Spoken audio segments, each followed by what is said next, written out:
Baik, terima kasih pemirsa Anda masih bergabung bersama kami dalam dialog interaktif bersama DPRD Kota Semarang.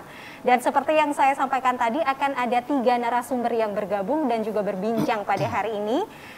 Kepala Dinas Perindustrian Kota Semarang kebetulan berhalangan hadir. Jadi beliau diwakilkan oleh Bapak Abdul Haris Nur Hidayat Esos. Beliau adalah Sekretaris Dinas Perindustrian Kota Semarang. Selamat datang. Assalamualaikum Bapak, apa kabar? Waalaikumsalam warahmatullahi wabarakatuh. Baik-baik Mbak. Bagaimana Pak yang menyibukkan hari ini?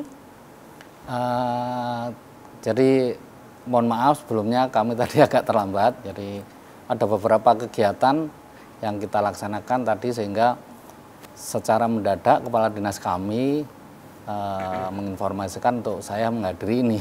Sehingga tadi saya mohon maaf tidak bisa tepat waktu. Baik, baik. Nanti kita akan membahas bagaimana tetap menjaga harga dari bahan pokok bersama Pak Abdul Haris, Pak Mualim dan juga Pak Dr. Firmansyah. Tadi kita sempat terputus obrolannya ya Pak Dr. Firmansyah, di mana ini masyarakat dan juga mungkin peneliti, ekonom juga, mungkin akademisi juga mencoba mengkritisi apa sebenarnya yang terjadi, di mana harusnya produksi nasional yang lebih dari cukup untuk kebutuhan Indonesia, bahkan bukan hanya Kota Semarang begitu. Tapi kemudian terjadi kelangkaan dan bahkan berujung pada kenaikan harga. Silakan Pak Dr. Firmansyah. Ya, kalau khusus minyak goreng ya, minyak goreng alias migor ya Pak ya. Kalau di medsos-medsos kan jadi migor, saya kira dulu mie goreng. Karena ternyata minyak goreng minyak ya. Goreng. Baik. Nah, pertama pemerintah kan menetapkan HET 14.000 itu. Ya. Betul. Tiba-tiba kemudian minyak menjadi langka kan. Yes. Urut-urutannya nampak sekali. Kenapa demikian? Nah, orang kan jadi bertanya-tanya, loh kita produksi CPO terbesar di dunia. Ya. Kemudian masa minyak goreng kita bisa langka gitu. Nah, sampai muncul wacana hentikan ekspor dan sebagainya misalnya gitu. Nah, kenyataannya tidak seperti itu. Harga itu apakah harga pasar yang bisa diterima oleh semua pihak gitu, terutama produsen. Betul. Nah, itu mungkin terlalu rendah di dalam perbandingan kita relatif terhadap ongkos produksi mereka. Baik. Jadi kita mau bilang orang nggak menahan atau apa, terbukti kita di beberapa gudang menemukan bahwa barang itu memang ditahan gitu. Betul. Nah, secara bisnis atau ekonomi biasa aja menahan barang. Kalau misalnya dari sisi itu ya, kita tidak bicara kesejahteraan rakyat dulu, tapi ditahan barang karena permintaannya sudah jelas pasti ada dan pasti dibeli. Tahan aja dulu, nanti harga akan meningkat, itu hukum ekonomi biasa aja. Jadi ditahan aja dulu karena memang nggak akan nutup dengan biaya-biaya dalam logikanya pengusaha kan atau produsen, ya ditahan. Betul. Supaya naik. Nah, akhirnya pasar bergejolak. Jadi masyarakat sampai tidak terpenuhi. Nah, ini sebenarnya mungkin memang tekanannya memang diarahkan kepada pemerintah. Kalau mau menurunkan harga ya supaya win-win solution gitu ya subsidi dong gitu misalnya. Betul. Artinya harga tetap di 20 ribuan misalnya gitu, tapi bisa dijual 14 kalau pengusaha nanti disubsidi sebesar misalnya 6.000. Jadi masyarakat disubsidi produknya, misalnya masyarakat akan menerima harga di pasar jadi 14.000. Nah, ini cerita-cerita seperti ini kita enggak mungkin secara logis aja biasa aja gitu misalnya dari sisi bisnis, tapi akibatnya kita sudah lihat sendiri bahwa dengan penetapan ini pemerintah kemudian kurang mengantisipasi. Betul. Terjadi penumpukan permintaan yang luar biasa sehingga terjadi kelangkaan, ditambah psikologis masyarakat bahwa nanti makin habis terjadi tekanan lebih besar lagi. Sebenarnya mereka butuhnya hanya 1 liter 1 minggu misalnya, jadi dia harus mengantri untuk banyak liter, padahal dia belum perlu karena dia ketakutan akan terjadi gini. Nah, harga makin naik. Jadi kalau kita lihat dari sisi, ya, itu yang terjadi, kemudian dilepas lagi kan HET, akhirnya pasar terpenuhi dengan cepat. Itu membuktikan bahwa selama ini barang ada, cuma tidak disalurkan. Tapi kalau kita mau mengatakan, oh barang banyakkan diekspor, tidak. Memang selama ini apa yang terjadi itu urusan bisnis biasa. Akhirnya mengalir ke pasar, selesai masalah untuk kelangkaan. Tapi harga tetap agak tinggi, mungkin karena subsidinya bukan tidak cukup, tapi memang harus ada strata-stratanya. Yang kalau kita lihat dari data, ternyata harga minyak goreng dengan kemasan sederhana itu rata harganya. Tapi tadi mungkin persoalan cukup enggak dia di pasar, sehingga orang kan nanti membeli tetap yang kemasan bagus. Mungkin terus kalau- yang curah, Ya, baik, ya, silakan. yang curah itu diantaranya harganya.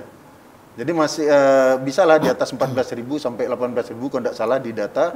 Tapi yang kemasan sederhana itu sekitar 14.000.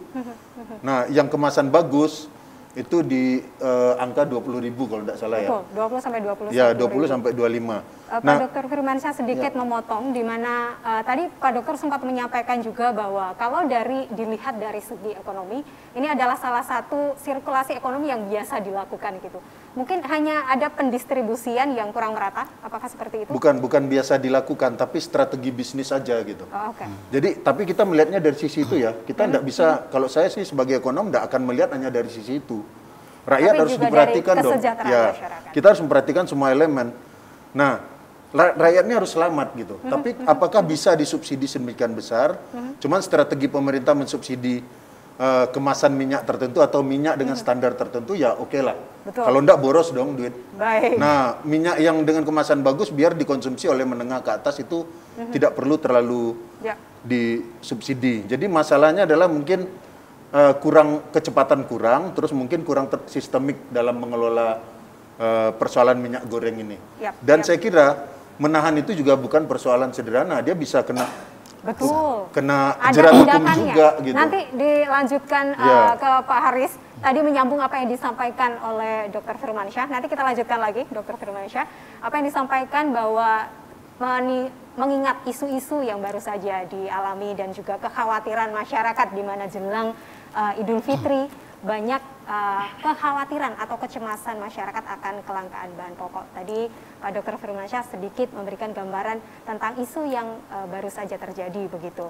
Kalau dari Pak Haris sendiri, kemudian dari Dinas Perindustrian, bagaimana menyikapi isu yang tengah ada sehingga tetap menstabilkan harga dan juga tetap menjaga kesejahteraan masyarakat tadi seperti yang Dr. Firmansyah sampaikan? Silakan. Terima kasih. Jadi perlu kami sampaikan bahwa untuk Kota Semarang itu sebenarnya stok minyak itu sudah cukup, ada sekitar 1 juta liter. Baik. Kemarin hitung-hitungannya kami dengan tim dari dinas terkait itu penggunaan minyak di Kota Semarang itu sekitar 300 sampai 400 ribu liter. Oh, oke. Nah ini mendekati Lebaran, ini kemungkinan masyarakatnya kan agak ketakutan sehingga mereka memborong banyak. Betul. Nah, ini harapan kami masyarakat itu bertindak bijak lah. Cobalah kita beli kebutuhan yang vital dulu. Jangan sampai karena rasa ketakutan terus borong minyak sebanyak-banyak.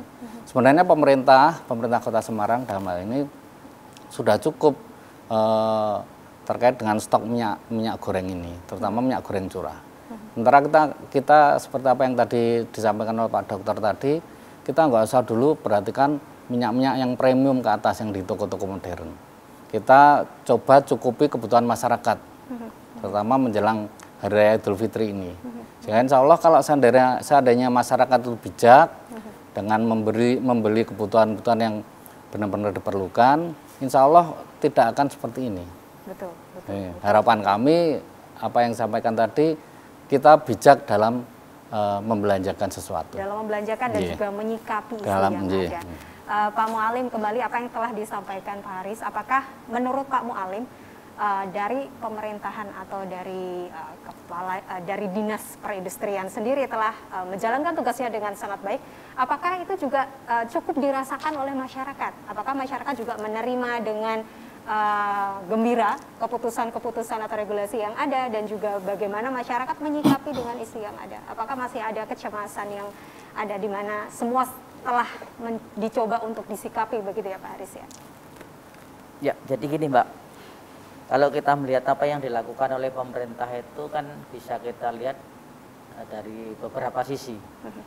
Bagi masyarakat yang suka makan gorengan atau mengonsumsi minyaknya itu dalam satu hari itu mungkin lebih banyak, itu secara tidak langsung tadi merasa masih kurang, pasti tidak puas. Tapi bagi masyarakat yang konsumsinya minyak untuk menggoreng kebutuhan sehari-hari itu sedikit, apalagi mungkin bisa diganti dengan direbus atau di tanah atau apa itu ya, cara itu memasak yang lain ya, nggak ada masalah. Betul. Nah kan, tetapi itu tadi kembali ke manusianya, karena secara tidak langsung masyarakat itu puas atau tidak puas, pasti namanya orang dengan kondisi yang ada ini bisa dikatakan hampir semuanya merasa panik. Baik. Nah, kita bisa bayangkan itu tidak hanya untuk kalangan menengah ke bawah atau menengah ke atas, tapi hampir semua dirasakan. Kenapa?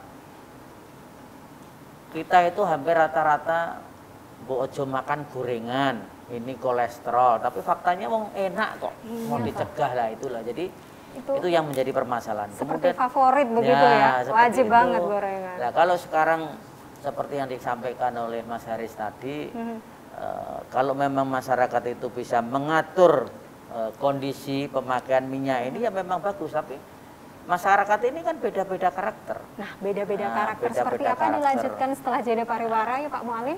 Baik pemirsa, jangan beralih dari tempat duduk Anda, tetaplah bersama kami.